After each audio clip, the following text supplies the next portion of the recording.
The coffee shop smelled like cinnamon and broken promises. Rachel Morgan sat alone at a corner table, her fingers wrapped around a lukewarm mug of peppermint mocha, watching the door with diminishing hope. 23 minutes past 7.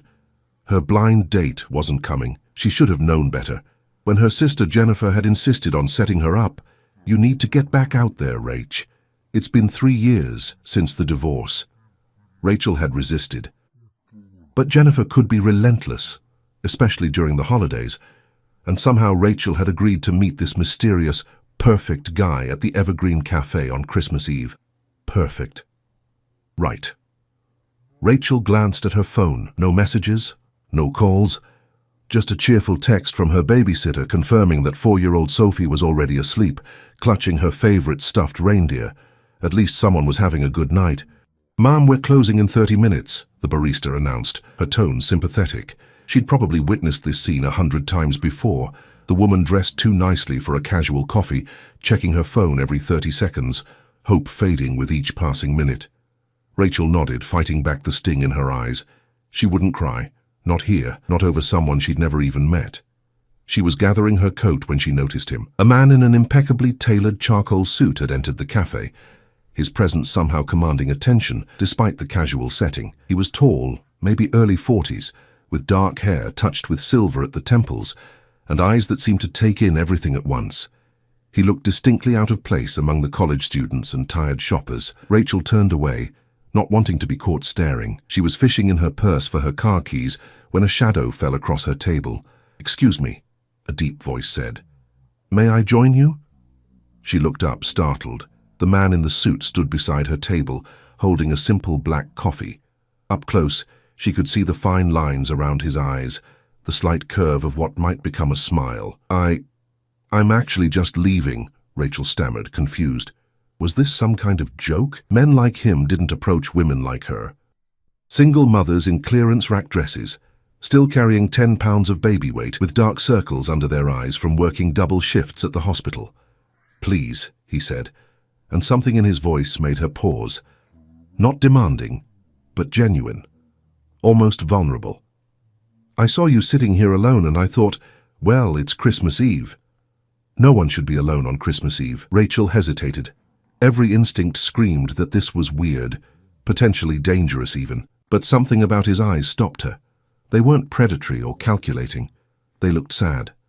"1 cup of coffee," he offered, still standing. "If you're uncomfortable at any point, you can leave. No questions asked." Against her better judgment, Rachel found herself nodding. He sat down across from her, setting his coffee on the table with careful precision. "I'm Christopher," he said, extending his hand. "Christopher Bennett." "Rachel Morgan." His handshake was firm but not aggressive. She noticed his watch, understated but clearly expensive, and the way his suit fit perfectly like it had been made for him. "So, Rachel Morgan," Christopher said, leaning back slightly. "What brings you to the Evergreen Cafe on Christmas Eve? Besides being stood up, I mean." Heat flooded her cheeks. "You saw that?" "I've been sitting at the bar for the past 20 minutes, he admitted. "I saw you checking your phone, saw the hope fade a little each time. I know that look." Rachel didn't know whether to be mortified or touched. "Blind date," she finally said. "My sister set it up. Apparently I need to get back out there." She made air quotes with her fingers. "And out there stood you up." Christopher shook his head. His loss. "You don't even know me." "No," he agreed. "But I know that anyone who shows up, who tries, who puts themselves out there despite the risk of exactly this happening, that person is braver than the one who doesn't show." Rachel studied him more carefully.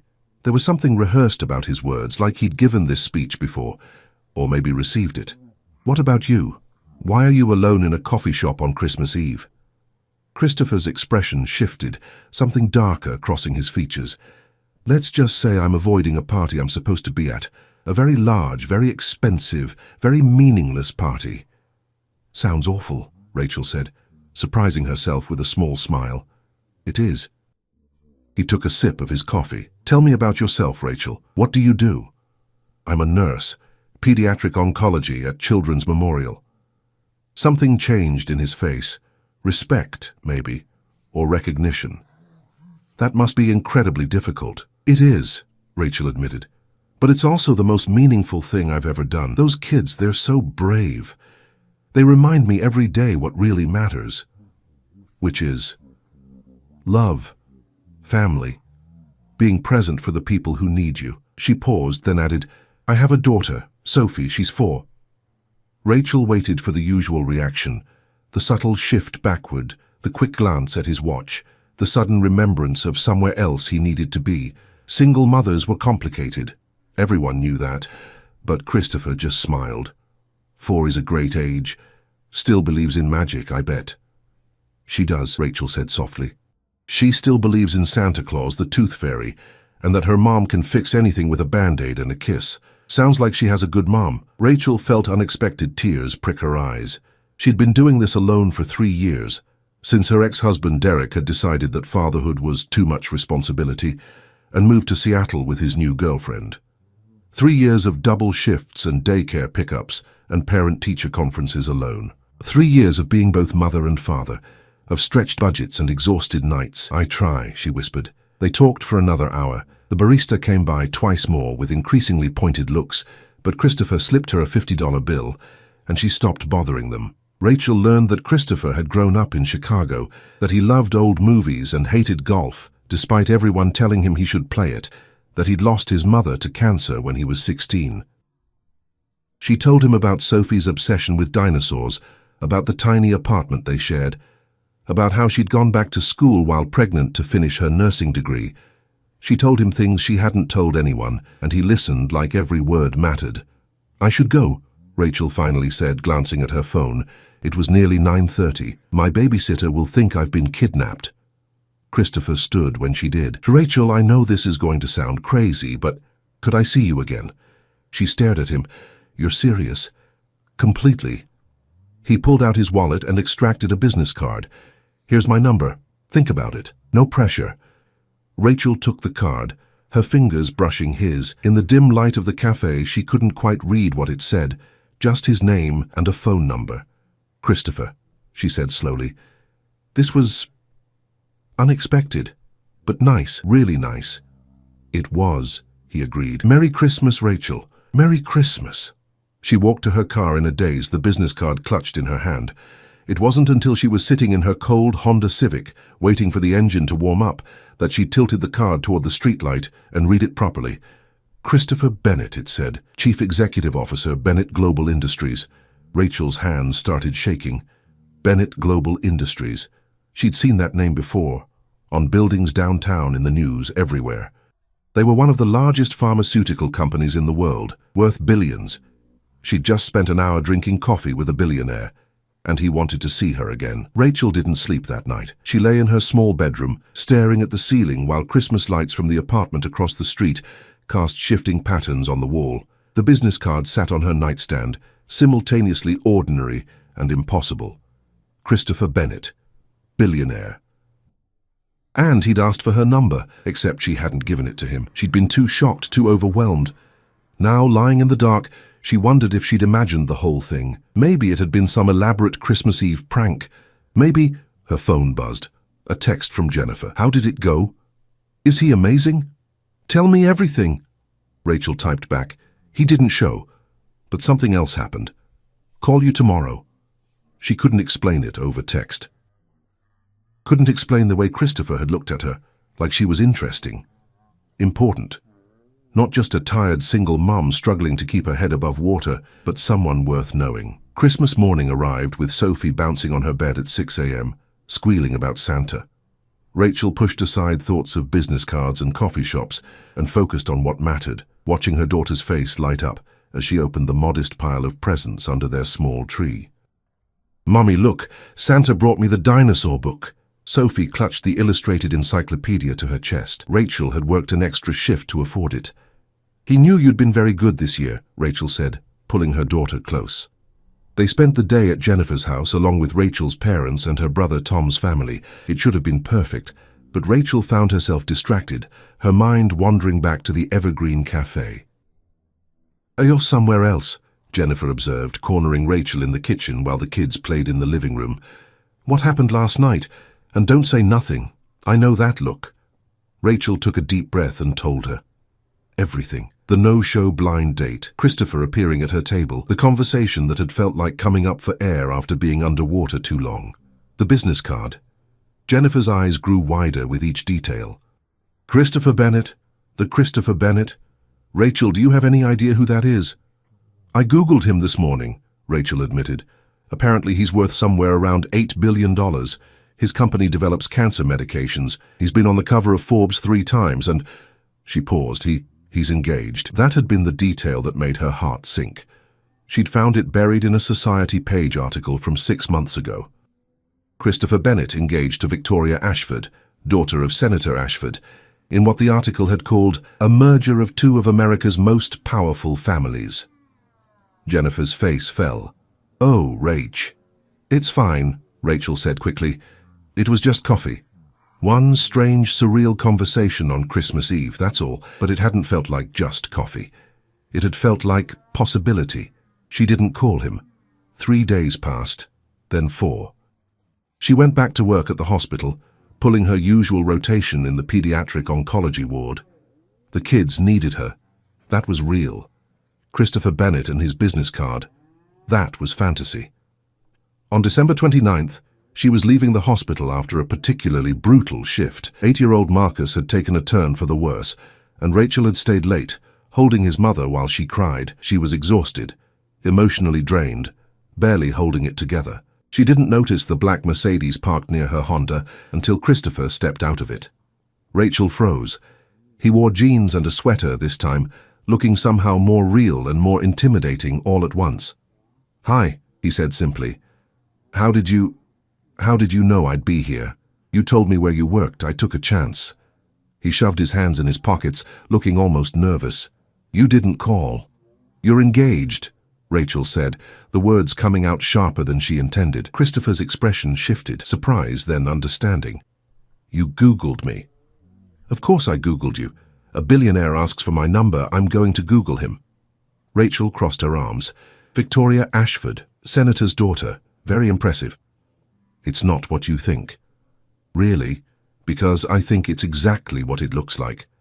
You're engaged to be married, and you're in a parking lot ambushing your Christmas Eve coffee companion." "Does your fiancé know you're here?" Christopher ran a hand through his hair, frustration evident. "Victoria and I... It's complicated." "It's really not," Rachel said tiredly. "You're engaged. I'm a single mom who doesn't have time for complicated. This was a mistake." She moved toward her car, but Christopher stepped into her path. Not threatening, just desperate. "Please, let me explain." 5 minutes. "Christopher, the engagement is a business arrangement," he said quickly. "Victoria's father wants access to our pharmaceutical division for his healthcare legislation. My board wants the political connections. We announced it 6 months ago, but neither of us wanted it. We barely know each other. We certainly don't love each other." Rachel stared at him. "That's the saddest thing I've ever heard." "I know." He looked down. "I've spent my entire adult life building my father's company, making it bigger, more successful. I've done everything right. Said yes to all the right opportunities, made all the strategic moves, and I've never been more miserable. So break it off." "I can't. The merger depends on it. Thousands of jobs depend on it. There's a new cancer drug we're developing. It could save lives, Rachel. Kids' lives. But we need Senator Ashford's support to fast-track FDA approval." His voice cracked slightly. "I've painted myself into a corner, and I don't know how to get out." Rachel felt her anger softening despite herself. She understood impossible choices. She understood doing things you didn't want to do because people depended on you. "Then why are you here?" she asked quietly. "Because that night at the cafe was the first time in years I felt like myself. Not Christopher Bennett, CEO, not the guy on the Forbes list, just Christopher.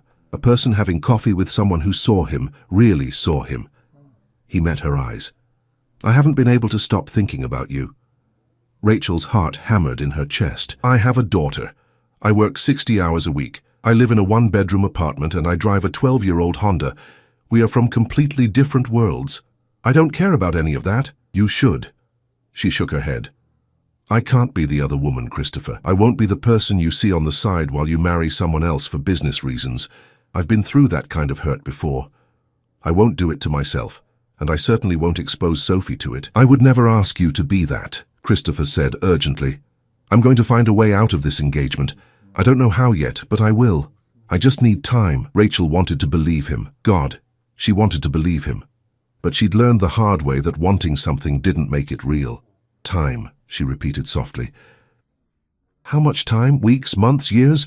While you figure it out, what am I supposed to do? Wait, hope? Watch you marry someone else and tell myself it doesn't mean anything? Christopher had no answer for that. I need to go, Rachel said. Sophie's waiting for me. This time he didn't try to stop her. She got in her car and drove away, watching him grow smaller in her rearview mirror. When she got home, Sophie was already asleep on the couch, her babysitter reading a magazine. Rachel paid her, thanked her, then carried her daughter to bed. She stood in the doorway of Sophie's room watching her sleep and made a decision.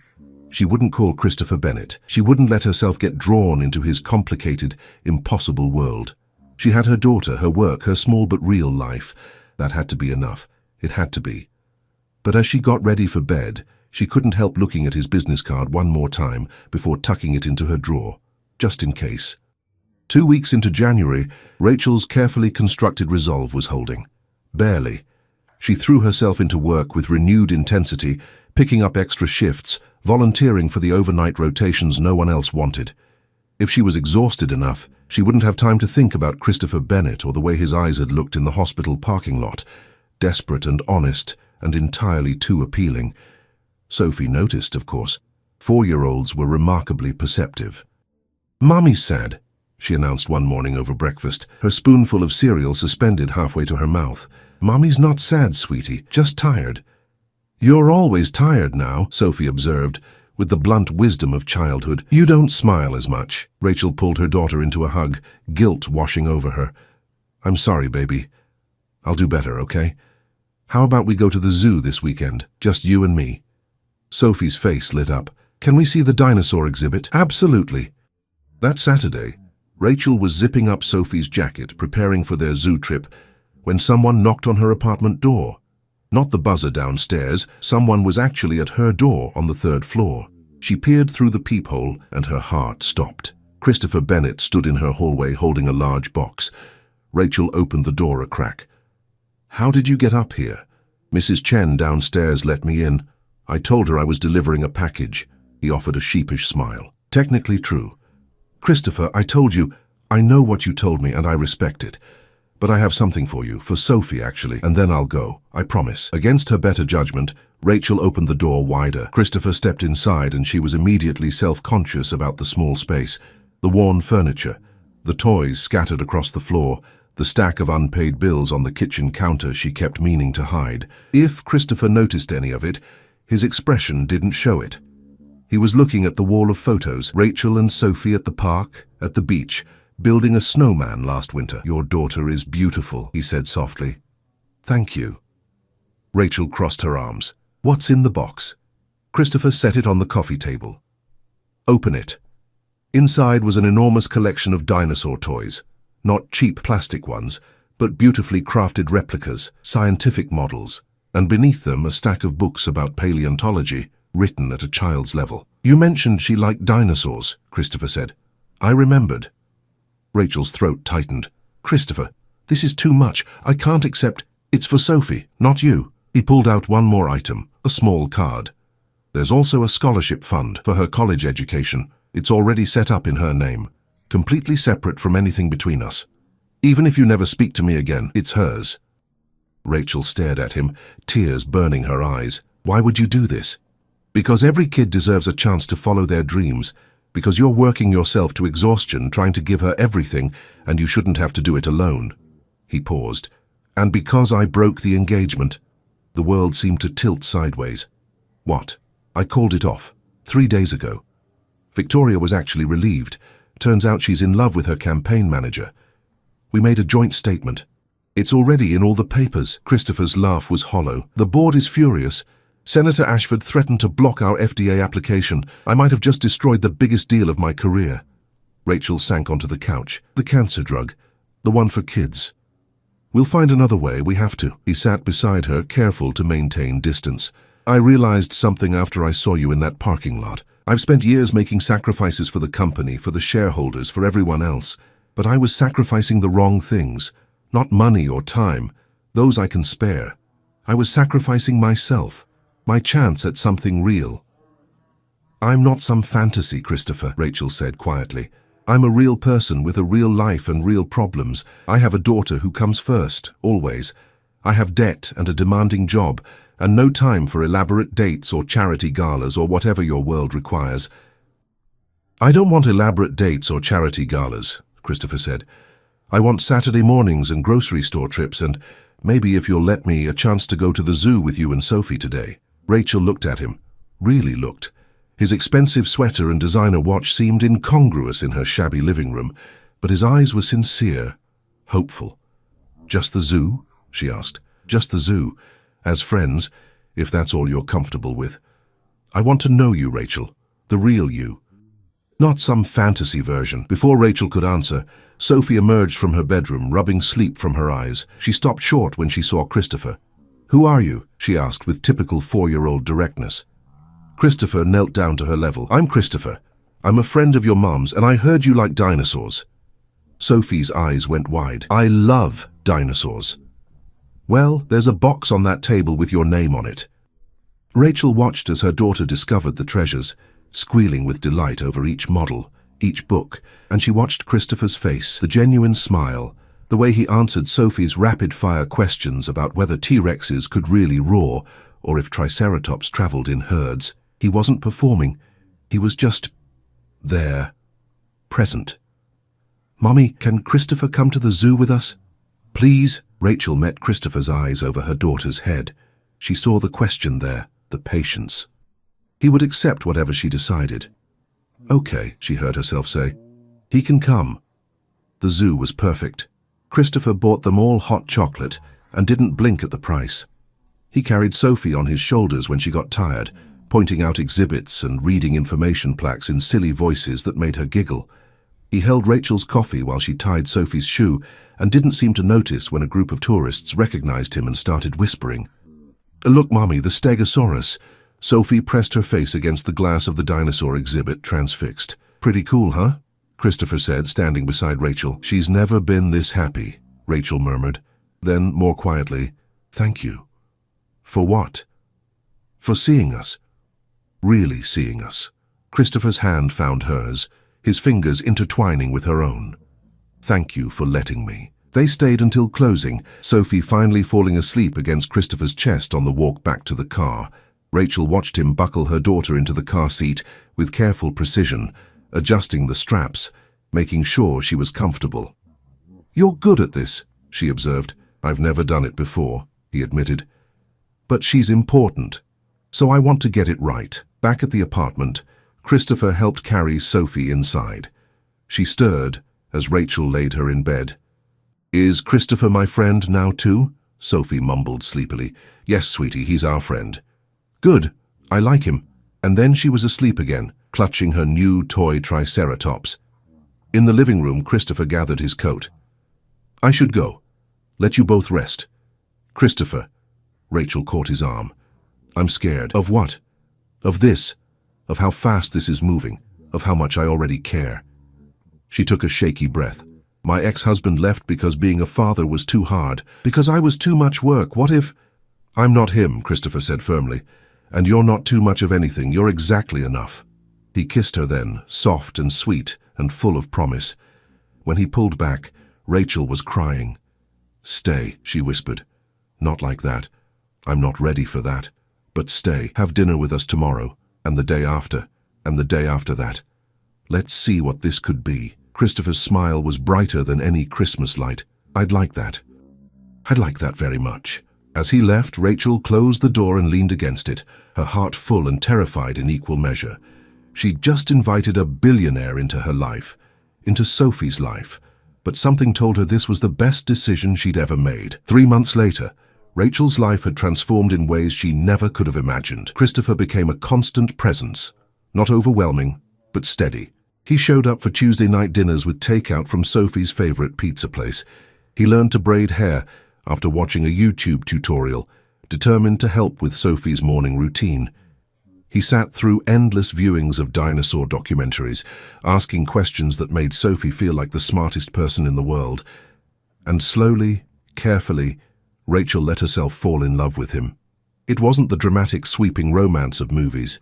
It was quieter than that. It was Christopher showing up at the hospital at 2 a.m. with coffee when she had a difficult case. It was him learning to read Sophie's bedtime stories with all the character voices. It was the way he looked at Rachel like she was the most fascinating person he'd ever met, even when she was exhausted and covered in spit-up from a sick patient. But the outside world wasn't as kind. The media had a field day when photos surfaced of Christopher Bennett with a mystery woman and child. The headlines were brutal. Billionaire's secret family. From senator's daughter to single mom, Bennett's downgrade. Gold digger catches a billionaire. Rachel tried to ignore them, but it was hard. Especially when reporters started showing up at the hospital, at Sophie's daycare, even at her apartment building. "I'm so sorry," Christopher said one evening, his voice tight with anger as he read another tabloid article on his phone. "I never wanted this for you." They were in Rachel's living room, Sophie already asleep. Rachel took the phone from his hands and set it aside. "I knew what I was signing up for," she said, though her voice wavered slightly. "I just didn't realize how cruel people could be. They're saying you're using me for money, that you're—" Christopher couldn't even finish the sentence. "I know what they're saying." Rachel had read the comments, the speculation about her motives. People who'd never met her had decided she was a calculating opportunist who'd trapped a wealthy man. But the people who matter know the truth. It's not fair to you, or to Sophie. Life isn't fair, Christopher. I learned that a long time ago. She took his hands in hers. But this is real, and I'm not going to let strangers with keyboards take that away from us. The breakthrough came unexpectedly in late March. Senator Ashford reached out personally, requesting a meeting with Christopher. Rachel encouraged him to go, sensing this was important. When Christopher returned that evening, his expression was carefully neutral. "He apologized," Christopher said, sinking onto Rachel's couch. Victoria told him everything, how the engagement was never real, how she was miserable, how she's actually happy now with Marcus, her campaign manager. The senator felt guilty for pushing the arrangement in the first place. "That's good," Rachel said cautiously, "isn't it? He's reversing his position on our FDA application, said he did some research on the drug, talked to oncologists, and realized it's too important to block out of personal spite." Christopher's voice grew thick with emotion. "We got the fast-track approval, Rachel. The medication that could help kids like Marcus. It's going to happen." Rachel threw her arms around him, tears streaming down her face. She thought of all the children on her ward, the families praying for miracles, the parents who would do anything to save their kids. "You did it," she whispered. "We did it."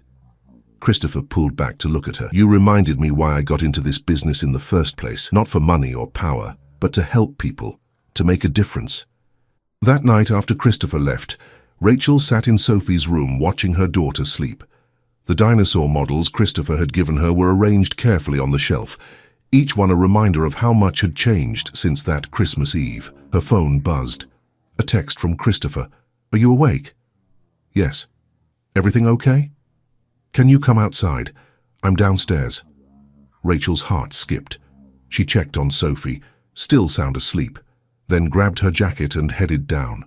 Mrs. Chen from the first floor had agreed months ago to listen for Sophie if Rachel ever needed to step out briefly. Christopher stood beside his car, looking nervous in a way she'd never seen before. "What's wrong?" Rachel asked, worry flooding through her. "Nothing's wrong, everything's right, that's the problem, I can't wait anymore." He took her hands. "Rachel Morgan, I've spent my whole life planning every move, calculating every risk, making logical decisions. And then I met you, and nothing about my feelings has been logical. You've turned my world upside down in the best possible way." Rachel's breath caught as Christopher knelt down on one knee, pulling a small velvet box from his pocket. "I love you.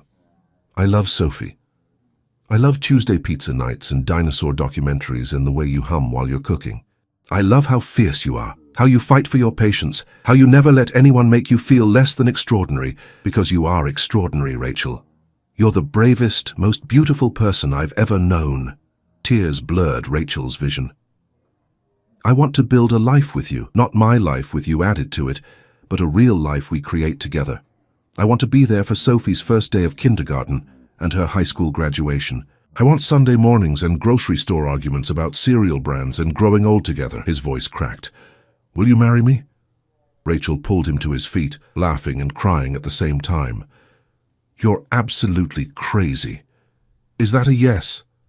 "It's a yes, yes, yes, yes." She kissed him, pouring everything she felt into it, all the fear and hope and love she'd been holding back. When they pulled apart, Christopher slipped the ring onto her finger.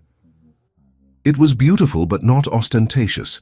A single diamond on a simple platinum band. Perfect. "There's something else," Christopher said. "I've been thinking about making some changes. The company practically runs itself now, and I have amazing people in place. I want to step back, maybe take a position on the board instead of CEO, spend more time on what matters. The research, the medicine, the people. Christopher, you don't have to change your whole life for me. I'm not changing it for you. I'm changing it for me, for us, for the family we're going to build." He smiled. "I was thinking we could buy a house, nothing too crazy, just something with a yard for Sophie, maybe room for a dog if she wants one. Somewhere normal, where we can be a regular family." Rachel laughed through her tears. "A billionaire who wants to be normal, that's a new one." "I want to be happy," Christopher corrected, "and you make me happy." They went back upstairs together, and Rachel immediately called Jennifer, who screamed so loud that Christopher had to hold the phone away from his ear. They video-called Rachel's parents, who cried and blessed them both. They made plans and dreamed about the future and held each other like they'd never let go. In the morning, Sophie woke to find Christopher making pancakes in their tiny kitchen, badly. "Are you staying for breakfast?" she asked, climbing onto a chair. "I'm staying for a lot more than breakfast, kiddo," Christopher said, glancing at Rachel for permission. She nodded, her heart full. "Sophie, honey, Christopher and I have something to tell you," Rachel began. "Are you getting married, like in the princess movies?" Rachel and Christopher both laughed. "Yes, sweetie, we're getting married. Christopher is going to be part of our family." Sophie considered this seriously.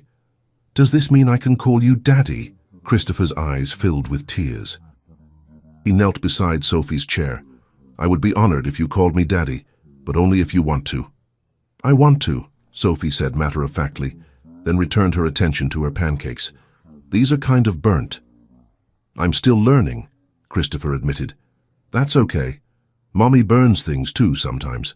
6 months later, they were married in a small ceremony at the Botanical Gardens. Sophie was the flower girl, wearing a dress covered in tiny dinosaurs that Christopher had custom-made. Rachel's family was there, along with Christopher's small circle of close friends. No media, no spectacle, just the people they loved. As Rachel walked down the aisle, she thought about that Christmas Eve in the coffee shop. She'd been stood up by a blind date, feeling rejected and alone. She'd had no idea that the best thing that ever happened to her was about to walk through the door and ask, "May I join you?" Christopher had joined her life, and she had joined his. And together they'd created something neither of them had known they needed. When the minister pronounced them husband and wife, Sophie cheered louder than anyone. That night, in their new home, a beautiful but comfortable house with a yard and a room just for Sophie's dinosaur collection, Rachel and Christopher stood on the back porch, watching the stars. "No regrets?" Rachel asked, leaning into him. "Not a single one." Christopher kissed her temple. "Best blind date I never had." Rachel laughed, remembering. "He really did me a favor, you know, that guy who didn't show up. Remind me to send him a thank you card." "Christopher? I love you." "I love you too, both of you. My family." And as Sophie called from inside the house, something about a documentary on velociraptors she absolutely had to watch, Rachel thought about how sometimes the best things in life come when you least expect them. When you're sitting alone in a coffee shop on Christmas Eve, thinking you've been rejected, and a stranger asks if he can join you. Sometimes that stranger becomes your whole world.